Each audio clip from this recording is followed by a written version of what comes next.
அனைவருக்கும் வணக்கம். நான் பிரபாகரன், ஜோதிடர், சென்னையிலிருந்து பேசுகிறேன். இப்போ என்ன சொல்ல போகிறேன்னா, இந்த திருமணம் பண்ணக்குள்ள 11 பொருத்தங்கள் பார்ப்பாங்க. அந்த 11 பொருத்தங்களை தான் இப்போ நான் சொல்ல போகிறேன். கருத்தில் கொண்டு பயன்பெறுங்க.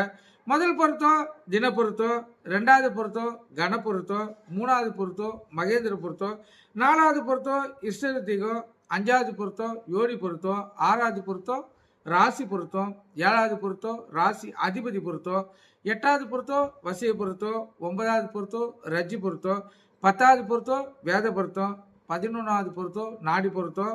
கருத்தில் கொள்ளுங்க. இதுல மிக மிக முக்கியமானது இந்த ரஜ்ஜி பொருத்தம் தான். ரஜ்ஜி பொருத்தம் 1 இருந்துச்சுன்னா திருமணம் பண்ணலாம், தவறு கிடையாது. கருத்தில் கொள்ளுங்க. இதை 30 வயது மேல் இருக்கிறவங்க இதை பயன்படுத்திக்கணும். அப்போதான் அவங்களுக்கு திருமண வாழ்க்கை என்பது அவங்களுக்கு கை கூடும்.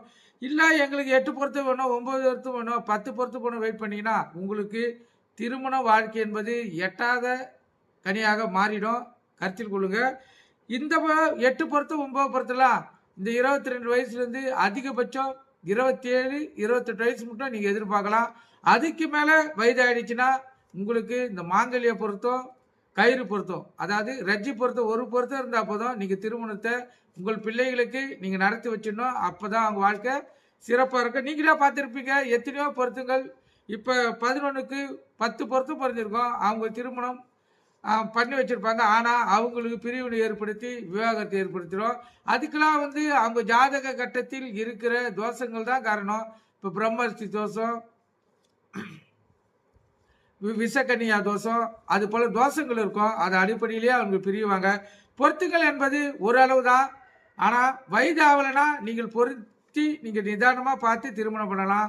வயது ஆயிடுச்சுன்னா இந்த ரஜ்ஜி பொருத்தம் 1 இருந்தால் போதும் நீங்கள் திருமணம் முடிச்சு வைங்க. கடன் மேலே வார்த்தை போட்டுட்டு உங்கள் பிள்ளைகள் சிறப்பான வாழ்க்கையை பெறுவார்கள்.